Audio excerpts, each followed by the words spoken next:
రంగుల్లో కల్లోలాలు, కళ్లలో పొంగుతున్న అలలు. ఉత్తరాంధ్ర మత్స్యకారుల జీవితాల్లో వలసలు కల్లోలం రేపుతున్నాయి.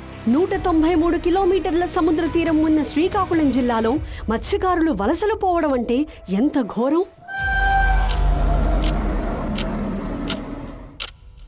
గుజరాత్ తీరంలో వేటకు వెళ్లి సంపాదిస్తేనే శ్రీకాకుళం తీరంలో కుటుంబ సభ్యులకు ఆకలి తీరేది. మత్స్యకారుల జీవితాలు ప్రతిరోజు జీవన్మరణ పోరాటమే.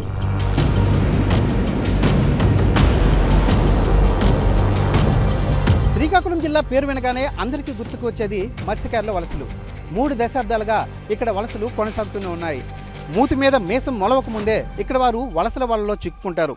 ఇక ఒంట్లో ఓపిక ఉన్నంత వరకు వలస బాట పట్టాల్సిందే. సిక్కోలు జిల్లాలోని మత్స్యకారుల వలసలపై ఈ వారం రిపోర్టర్ స్పెషల్. బతుకు బంగాళాఖాతం, సావు అరేబియా సముద్రం. సిక్కోలులో ఇంకెంతకాలం ఈ వలసల దుఃఖం? వాళ్ళు ఎప్పుడు వస్తారు, పిల్లలకి ఎప్పుడు చూసుకుంటారు, అంటే ఎప్పుడు రాసం జరిగింది.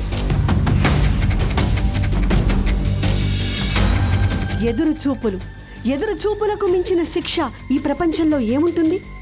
శ్రీకాకుళం జిల్లా డి మత్స్యలేశం, కే మత్స్యలేశంలో ప్రతి ఇల్లు తమ వారి కోసం ఎదురు చూస్తూ ఉంటుంది.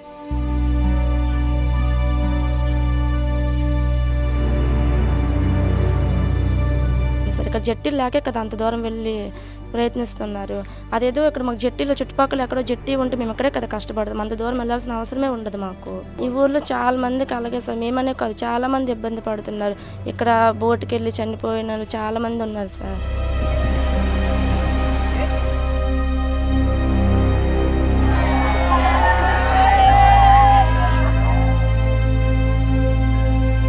కనీస వసతులు లేవు, జట్టీల ఊసు లేదు.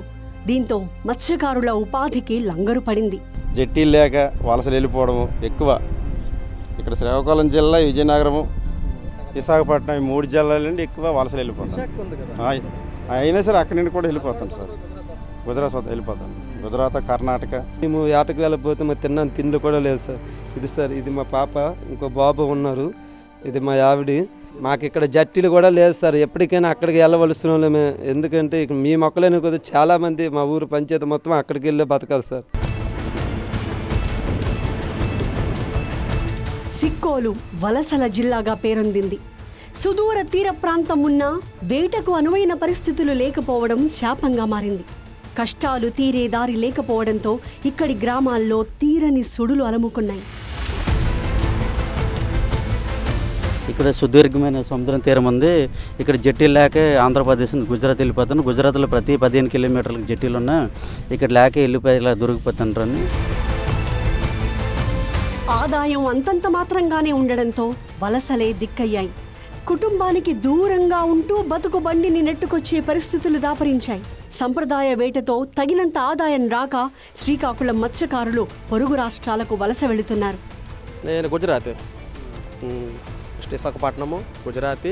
అంటే పూర్తిగా ఇక్కడ తెప్పల వేట చేయకుండా ఎక్కువ బోట్ల వేట చేసి ఉన్నాం. వలసలకు వెళ్ళిపోయాయి. ఇక్కడ ఎలాగుండేదంటే ఇక్కడ బతకడానికి ఏంటంటే ఏటకి వెళ్తాము.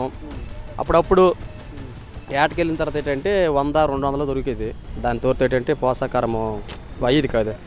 అవ్వకపోతే మరి మీకు తెలిసిన విషయమే కదా, అన్నీ ఉంటే కదా తిండుకు అవుతుంది.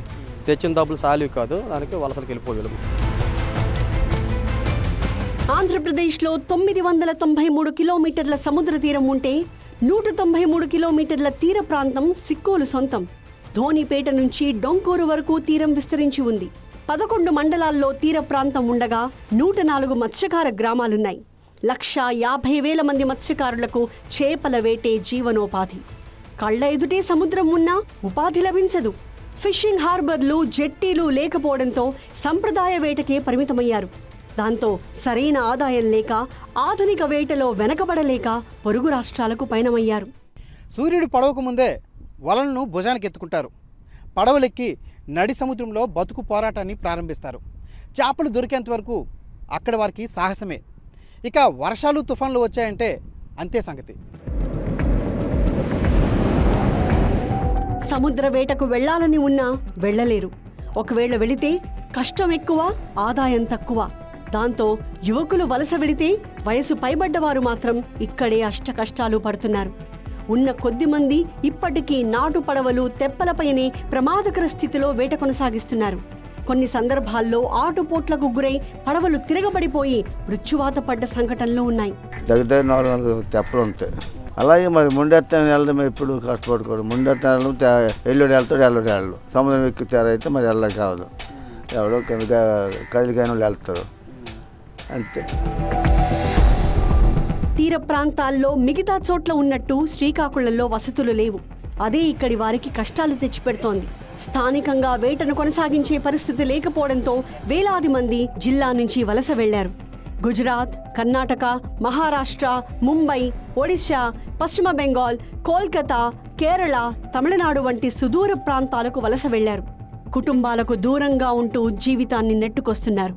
వచ్చిన దాంట్లో కొంత ఉంచుకుని మిగతా మొత్తాన్ని తమ ఇంట్లో వారికి పంపిస్తున్నారు. నెల 8 మాసాలు ఉంటాయి. మనకు నెలకు 13,000 ఇస్తారు, 13,500 ఇస్తారు. అది వర్కౌట్ అయిపోతుంది. భోజనం వాళ్ళది అంతే. మనకు ఖర్చు అయితే ఆ 13,000లోనూ 1,000 రూపాయలు ఖర్చు అవుతాయి అనుకో. మన కైనాలు, బీడీలు అంతా. మిగతా డబ్బులు ఇంటికి వచ్చేస్తాయి.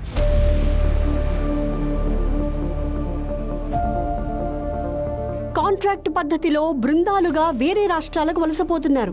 ఉన్నన్ని రోజులు ఇంటిని వదిలి దూరంగా ఎక్కడో సముద్రానికి అంకితమైపోతున్నారు. ఏ గ్రామానికి వెళ్లినా ఇదే సీన్ కనిపిస్తుంది. ఉపాధి కోసం వలస వెళ్లిన కుటుంబాలే దర్శనమిస్తాయి. తమ కుటుంబాల బాగు కోసం వేల సంఖ్యలో మత్స్యకారులు వలస వెళుతున్న పరిస్థితులున్నాయి.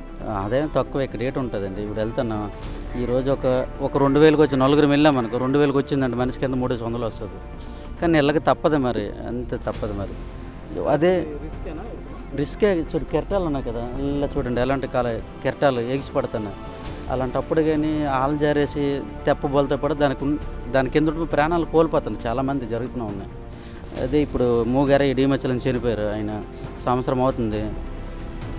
అలాంటి అదే జట్టి ఉందనుకో, ఇప్పుడు ఆ జట్టి మినీ జట్టి అంటే రాళ్ళు అలలు అడ్డుపడడానికి రాళ్ళు వేస్తారు. అలాంటి మినీ జట్టి అంటే పెద్దదైతే పెద్దది, చిన్నదైతే చిన్నది కూడా కట్టాలి. 20 కోట్లతో ఉంది, 300 కోట్లతో ఉన్నది. అలాంటి జట్టీలు కడితే ఏంటంటే ప్రాణాలు కోల్పోరు. ప్రతి ఏటా వర్షాకాలంలో ఊళ్ళ నుంచి వెళ్ళిపోతారు. తిరిగి మార్చి నెలకి గాని మళ్ళీ రారు. అంటే సంవత్సరంలో 10 నెలలు ఊరికి దూరంగానే ఉండాల్సిన దుస్థితి నెలకొంది. గ్రామాల్లోనే ఉన్నవారు వేటకు వెళ్లినా గిట్టుబాటు కాని పరిస్థితి. చేపలు పడ్డా గిట్టుబాటు ధర దొరకదు. ఎంతో కొంతకిచ్చుకోవడం తప్ప చేసేదేమీ ఉండదు. అయినా కొందరు ప్రాణాలను పణంగా పెట్టి వేటను కొనసాగిస్తున్నారు. అది ఈ మా అక్క పరిస్థితే కాదండి. ఇంచుమించు ఈ యొక్క మత్స్యకార గ్రామాల యొక్క ప్రతి ఒక్కరి పరిస్థితి ఇదే. దానికి ప్రధానమైన కారణం ఏంటంటే ఇక్కడ ఉండి మేము బ్రతకడానికి కావాల్సిన ఇన్కమ్ సోర్సెస్, ప్రధాన జీవనాధారాలు ఏమీ లేక అక్కడికి వెళ్ళక తప్పక ఈ ఫ్యామిలీస్ విడిచిపెట్టుకొని వెళ్తూ ఏమి జరుగుతుందని తెలుసు. ప్రతి ఒక్క 10 మందిలో 100 మంది సంవత్సరానికి ఒకరిద్దరు చనిపోతారు. కానీ తప్పదు. అలాంటి సందర్భాల్లోనే వెళ్తున్నాము. ఇలా చూస్తే ఇలా జీవితాలు కొన్ని అక్కడే కనుమరుగు అయిపోతున్నాయి.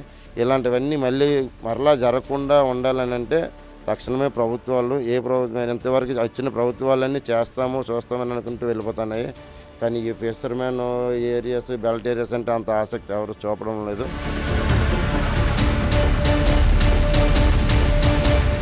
వలసలో భాగంగా వేటకు వెళ్లిన చాలా మంది ప్రకృతి వైపరీత్యాలకో ఇతర కారణాలకో ఇతర దేశాల సరిహద్దుల్ని దాటి చిక్కుల్లో పడ్డవారున్నారు. అక్కడి రక్షణ దళాలకు చిక్కి శ్రీలంక, పాకిస్తాన్, బంగ్లాదేశ్ జైళ్లలో ఉన్నవారు కూడా ఉన్నారు.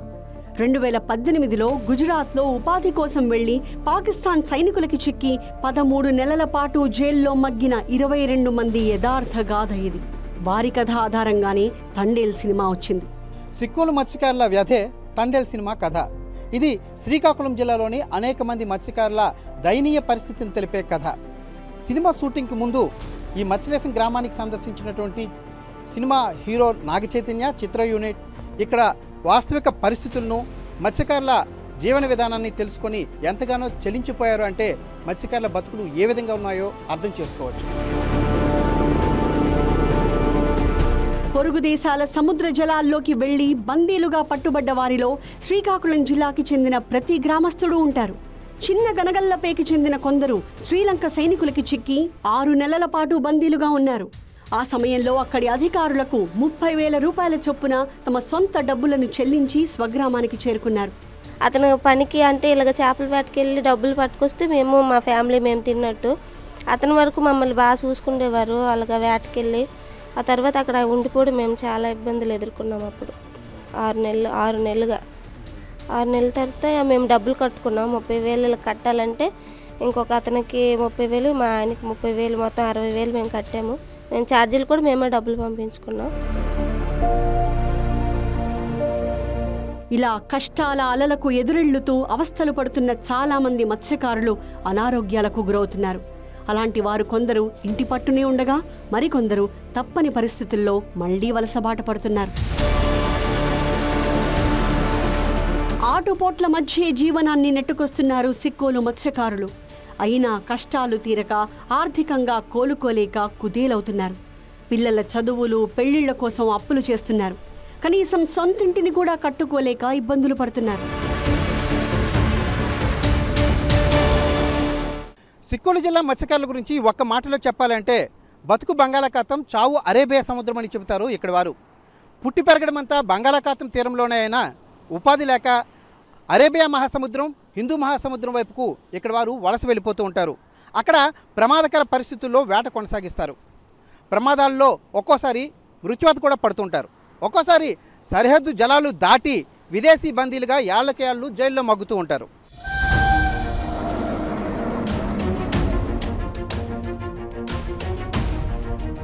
వేల కుటుంబాలకు చేపల వేట తప్ప మరో ఆధారం లేదు.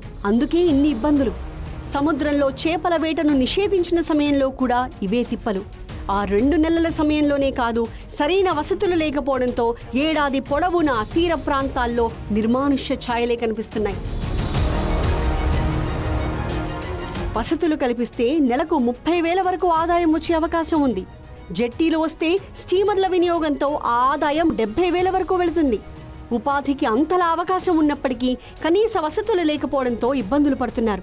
సముద్రంపై పడవ పంపాలన్నా, వేట నుంచి తిరిగి ఒడ్డుకి చేరాలన్నా అష్ట కష్టాలు పడుతున్నారు. ఎందుకంటే మా ఆధారాలు అక్కడే, మా జీవనాధారం వల్ల అక్కడ అదే జట్టు ఎక్కడుంటే మాకు వాళ్ళు వెళ్ళమన్నా వెళ్ళరు కదా. అక్కడ జట్టు ఉంటే మేము వెళ్ళమన్నా సరే వాళ్ళు వెళ్ళరు. అక్కడ జట్టు ఉంటే అది లేక వీళ్ళు వెళ్ళమండం వాళ్ళు వెళ్ళడం రెండూ అవుతున్నాయి. వెళ్ళొద్దని చెప్పరు, ఎందుకంటే అదే మా బతుకు ఆధారంలో ఉంది. ప్రధానంగా గుజరాత్లోని వ్యాపారులతో ఒప్పందం చేసుకుని ఎక్కువ మంది అక్కడికే వలస వెళుతున్నారు. సీజన్కి 6 నుంచి 7 లక్షల వరకు మాట్లాడుకుంటున్నారు. ఒక్కో బోటులో 7 నుంచి 9 మంది వెళుతున్నారు. ఆశించిన స్థాయిలో వేట సాగితేనే ఒప్పందం ప్రకారం డబ్బులిస్తారు, లేదంటే కష్టాలు తప్పవంటున్నారు మత్స్యకారులు. కర్ణాటక వెళ్తాము. కర్ణాటక వచ్చి మొన్న 10 రోజులు అవుతుంది. అది బోట్లు అంటే అక్కడ మనకి ఎన్ని మంది చేసినా అక్కడ గిట్టుబాటు అవ్వట్లేదు, డబ్బులు మనకి రావట్లేదు. అదేనా 8 మాసాలు చేసిన తర్వాత డబ్బులు బాగా ఇస్తారు కాకపోతే ఎవరు అది కూడా ఓనర్లు. అది ఓనర్లు అంటే వెనక చేపలు బాగుంటే మేము తెచ్చే చేపలు వాళ్ళకి బాగా తెస్తే పర్లేదు, లేకపోతే మాకు జీతాలు అనేవి నెలకి ఇచ్చే జీతాలు 10,000 ఇచ్చింది 8,000 ఇవ్వడము ఇలా చేస్తుంటారు.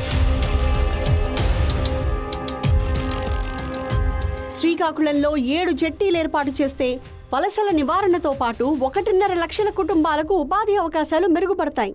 ఇచ్చాపురం ప్రాంతంలో 2-3 జెట్టీల ఏర్పాటుకు అవకాశం ఉంది. మిగిలిన చోట్ల నియోజకవర్గానికి 1 చొప్పున ఏర్పాటు చేస్తే మత్స్యకారులకే కాదు ఇతర వర్గాలకు ఉపాధి అవకాశాలు దొరుకుతాయి. అంత ఇబ్బంది పడి కూడా వెళ్ళడానికి కారణం ఏంటంటే ఇక్కడ పోషకారం లేదు.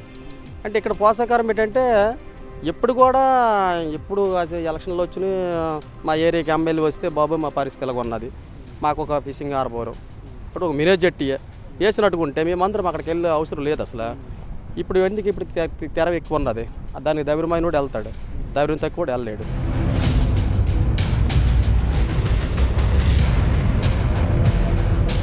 విశాఖపట్నంలో తప్ప ఎక్కడా జెట్టీలు లేవు. అవే ఇక్కడి మత్స్యకారులకు కష్టాలను రెట్టింపు చేస్తున్నాయి. గుజరాత్, కేరళ, తమిళనాడు తీర ప్రాంతాల్లో ప్రతి 20-30 కిలోమీటర్లకు ఒక జెట్టి ఉంటుంది.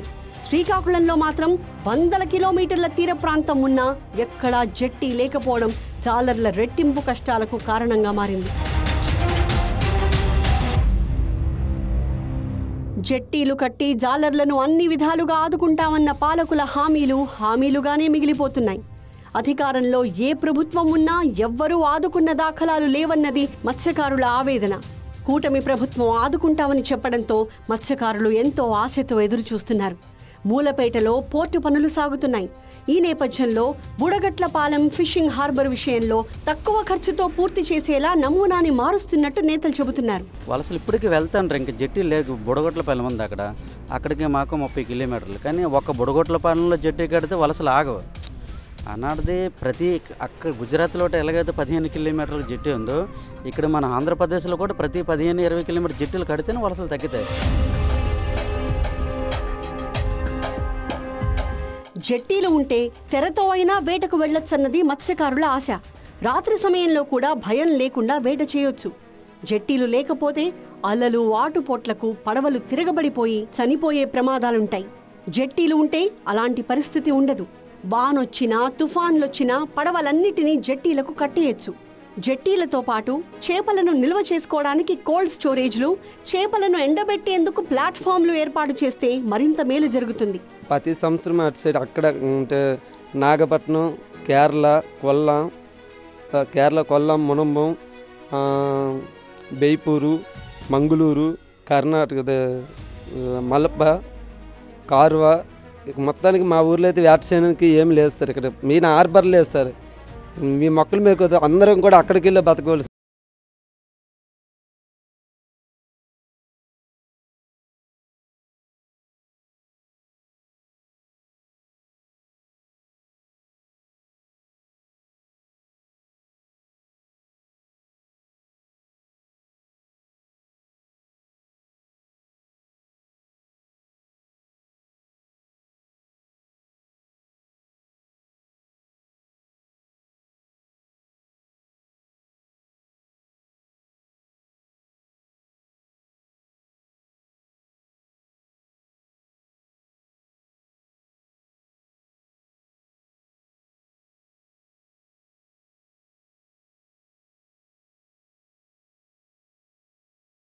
సముద్రం ఉత్తరాంధ్రలో వాస్తవ పరిస్థితులకు నిదర్శనం ఈ మాట. చుట్టూ నీరున్నా తాగడానికి లేనట్టే బతకడానికి కూడా లేని పరిస్థితి మత్స్యకారులది. ఇక్కడే పుట్టి పెరిగిన మత్స్యకారులు ఇంటిని, ఇల్లాలిని, పిల్లలను వదిలి గుజరాత్లోని వీరావళి ప్రాంతానికి వలసపోవడం తప్పనిసరైపోయింది. ఊరంతే కడుపు దొగ, పిల్లలు ఉంటారో పెళ్ళమంటుందని తెలదు, ఏటకెళ్తారు. ఆ ఏటకి ఎప్పుడో బాబు వేట చేసుకొని వచ్చి పిల్లలు తెలివి పెంచుకుంటూ. ఇప్పుడు లేదు, దొరుకుతుంది మేము ఏడు చేస్తాం. అందరు కుటుంబం ఇప్పుడు ఎవరు లేరు, ఊర్లు వెళ్ళిపోయారు, వాళ్ళు అక్కడ ఉండిపోయారు. మరి ఏడు చేస్తాం. వాళ్ళు ఎప్పుడు వస్తారు, ఈ పిల్లల తల్లికి ఎప్పుడు చూసుకుంటారు, అంటే ఎప్పుడు రాసం జరిగింది. ఏటా ఆగస్టులో వెళ్లి ఏప్రిల్లో తిరిగి స్వగ్రామాలకు చేరుకుంటారు మన మత్స్యకారులు. ఏపీలో ఏటా దాదాపు 25,000 మంది వీరావళికి వెళుతూ ఉండగా అందులో 13,000 మందికి పైగా శ్రీకాకుళం జిల్లా మత్స్యకారులే ఉన్నారు. అక్కడ మన మత్స్యకారుల జీవితాలు దుర్భరం. నెలకు 22 నుంచి 25 రోజులు సముద్రంలోనే ఉండాలి. లాభాలు తెస్తేనే యజమానులు విలువ ఇస్తారు, లేకపోతే ఇచ్చే 8,000 జీతంలో కూడా కోత పెడతారు. ఒక్క మాటలో చెప్పాలంటే కోస్తాలో చేపల వేటను లాభసాటిగా మార్చే పరిస్థితులు ఇంకా కల్పించాలి. మత్స్యకారులపై నిర్లక్ష్యాన్ని వీడాలి. వారి ప్రాణాలకు విలువ ఇవ్వాలి. బతుకు బంగాళాఖాతం, చావు అరేబియా సముద్రం అన్న దుస్థితిని తప్పించాలి. అప్పుడే గుజరాత్కు మన మత్స్యకారుల వలసలు ఆగి ఆపై పొరుగు దేశాల నిర్బంధాలు తప్పుతాయి.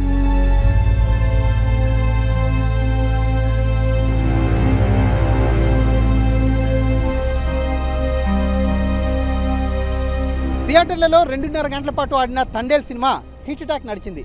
అందరి దృష్టిని ఆకర్షించింది. సినిమాలో కథకు ఎటువంటి ముగింపు ఇచ్చినప్పటికీ తీరం వెంబడి జట్టీల నిర్మాణంతో పాటు మత్స్యకారులకు మౌలిక సదుపాయాలు కల్పించాలని డిమాండ్ చేస్తున్నారు. లేకపోతే తండేల్ సినిమా ప్రతి మత్స్యకార గ్రామంలో రిపీట్ అవుతుందని హెచ్చరిస్తున్నారు. కెమెరా పర్సన్ అనిల్తో శ్రీనివాస్, TV9, శ్రీకాకుళం జిల్లా మత్స్యలేశం గ్రామం.